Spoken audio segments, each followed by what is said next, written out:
हिंदी के मशहूर व्यंग्यकार हर्षवर्धन परसाई की एक फेमस लाइन है कि देश की आधी ताकत लड़कियों की शादी करने में जा रही है। पाव यानी एक चौथाई ताकत छिपाने में जा रही है। शराब पीकर छिपाने में, प्रेम करके छिपाने में, घूस लेकर छिपाने में, और जो बची हुई एक चौथाई ताकत है उससे ही देश का निर्माण हो रहा है। तो जितना हो रहा है बहुत हो रहा है। आखिरकार एक चौथाई ताकत से देश का कितना ही निर्माण होगा। सरकार का भी यही हाल है। उसकी भी आधी ताकत बेरोजगार युवाओं, गरीबों को पालने में, आधी ताकत बीमार लोगों के इलाज जैसी चीजों पर जाती है। एक चौथाई ताकत छिपाने में, घोटाला करके छिपाने में, ब्लैक मनी छिपाने में, अपने पुराने कर्मकांडों को छिपाने में जाती है। तो वहीं बची हुई ताकत से देश का निर्माण हो रहा है। तो जैसे चल रहा है, जितना हो रहा है वो बहुत ही है। लेकिन इस एपिसोड में हम क्या बताने की कोशिश कर रहे हैं, चलिए वो उस पर बात कर लेते हैं कि देश का निर्माण हो कितना रहा है। बजट में एसेट बिल्डिंग कहाँ हो रही है। तो चलिए बजट क्लासरूम के इस एपिसोड में इसी को समझने की कोशिश करते हैं। बजट में एसेट बिल्डिंग कहाँ हो रही है। दरअसल बजट का असर आपकी पर्सनल जेब पर भी होता है। ये तो आप सभी जानते हैं। जैसे कि खाने की कोई चीज महंगी हो गई तो वो आपको महंगी कीमत पर खरीदनी पड़ेगी, उसका असर आपकी जेब पर पड़ेगा। लेकिन बजट देश की ग्रोथ में भी कंट्रीब्यूट करती है, देश के निर्माण में भी कंट्रीब्यूट करती है। वो कैसे, चलिए इसे भी समझ लेते हैं।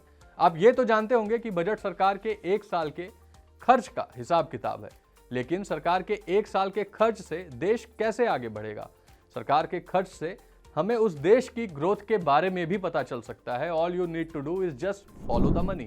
Hello all, my name is Satyam और आप देख रहे हैं हमारा budget special learning show budget classroom. और इस एपिसोड में हम बात करेंगे एसेट बिल्डिंग की और सरकार के कमाई व खर्च की। बजट का जिक्र आते ही दो चीजें सबसे पहले जहन में आती हैं कि सरकार की कमाई कहां से होती है और दूसरा सरकार पैसा खर्च कहां करती है। तो सरकार के पास पैसे आते कहां से हैं ये हम आपको पहले ही बता चुके हैं, जैसे कि टैक्स से या सरकार जो सर्विसेज देती है उसकी अर्निंग, सरकार कंपनियों की कमाई, ये सारी चीजों से सरकार की कमाई होती है। अब हम बताएंगे कि पैसे सरकार खर्च कहां करती है। इसको भी अपने घर की ही बजट से समझने की कोशिश करते हैं। हर महीने जब आपकी सैलरी आती है तो आपको मोटे तौर पर पता होता है कि पैसे कहां कहां खर्च होने वाले हैं। जैसे कि घर का मंथली बजट बनाते वक्त आप इन सारे खर्चों का भी ध्यान रखते होंगे। सबसे अहम खर्चे जो आप टाल नहीं सकते, आपको उनकी फिक्र रहती है, जैसे कि लोन की किस्त कैसे जाएगी, बच्चों की फीस या फिर आपकी इन्वेस्टमेंट। जैसे मान लीजिए आपके पास हर महीने 100 रुपए आते हैं, अब आपको अपने कार लोन, होम लोन की किस्त देनी पड़ती है। मान लीजिए ये सब मिला के 50 रुपए चले गए आपकी किस्त देने में, यानी अब आपके पास बचते हैं 50 रुपए। अब आपके रोजाना के खर्च जैसे कि राशन, किराना, आने जाने में हुए खर्च, इस पर 20 रुपए का खर्च मान लेते हैं। इसके अलावा बच्चों की स्कूल की फीस मान लीजिए 5% यानी 5 रुपए के करीब हुई। इस तरह आपके 75 रुपए खर्च हो गए। अब बचे 25 रुपए। इसमें कुछ अचानक के खर्च भी आ सकते हैं, जैसे कि इंश्योरेंस की किस्तें, गाड़ी की सर्विस करानी पड़ गई या घर में कोई रिपेयरिंग का काम निकल आया और इन पर आपने 10 रुपए तक खर्च किया, यानी कि अब आपके पास बचे 15 रुपए। ये पैसे आप इन्वेस्ट कर सकते हैं या हो सकता है कुछ और खर्च आपके सामने आ जाए अचानक से। तो बस यही पैसों की उलझन जैसे आपको सताए रखती है कि कहाँ कितना खर्च करना है, कहाँ कितना बचाना है, वैसे ही सरकार के सामने भी होती है। सरकार के पास पूरे देश की जिम्मेदारी होती है और इस वजह से सरकार के खर्चों का हिसाब किताब भी लंबा चौड़ा होता है। तो चलिए अब समझने की कोशिश करते हैं कि सरकार खर्च कहाँ करती है और उन खर्चों में एसेट बिल्डिंग पर कितना खर्च करती है, ये भी हम आगे आपको बताएंगे। सरकार के खर्चों को मोटे तौर पर दो हिस्सों में बांटा जा सकता है। पहला है रेवेन्यू एक्सपेंडिचर और दूसरा है कैपिटल एक्सपेंडिचर यानी कि कैपेक्स। रेवेन्यू और कैपिटल एक्सपेंडिचर, इन दोनों को हमने पहले के एपिसोड में भी बात की थी, लेकिन इस एपिसोड में इसे थोड़ा डिटेल में समझने की कोशिश करते हैं। पहले बात करते हैं रेवेन्यू एक्सपेंडिचर की।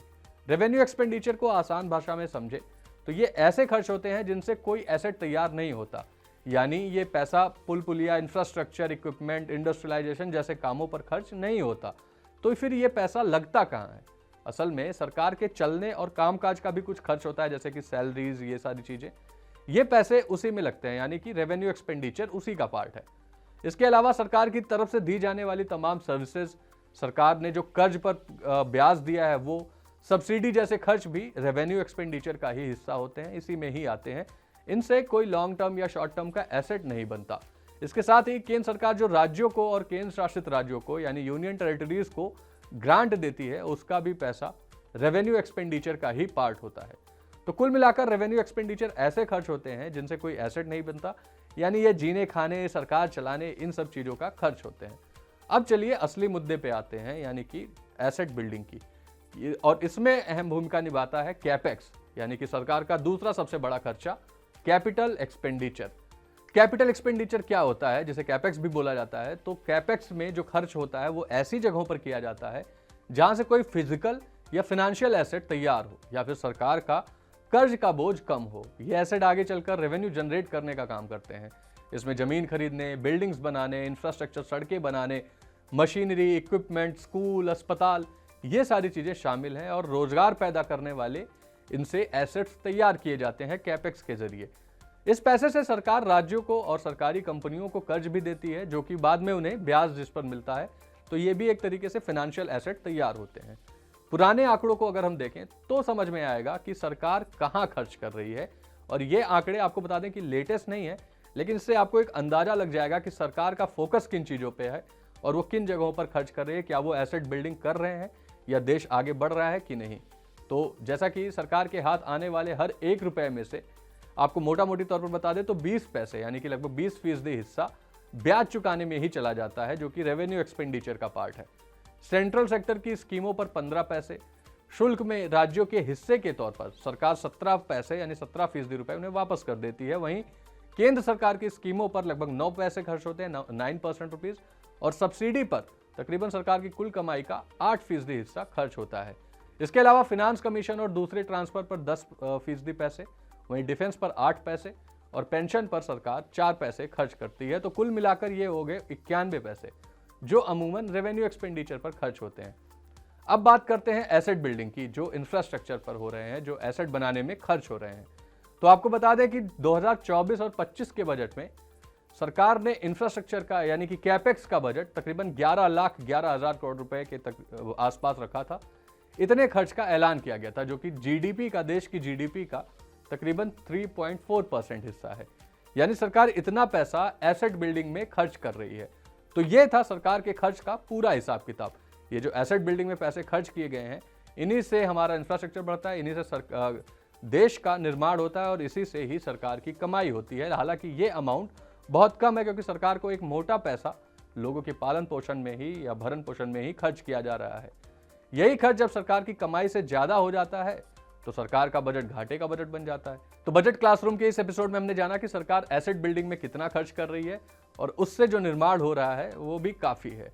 आपको ये वीडियो कैसे लगी हमें कमेंट में जरूर बताएं, व आप किस टॉपिक पे हमें चाहते हैं कि हम बजट क्लासरूम में और वीडियोस बनाएं, ये भी बात आप हमें कमेंट करके जरूर बताएं।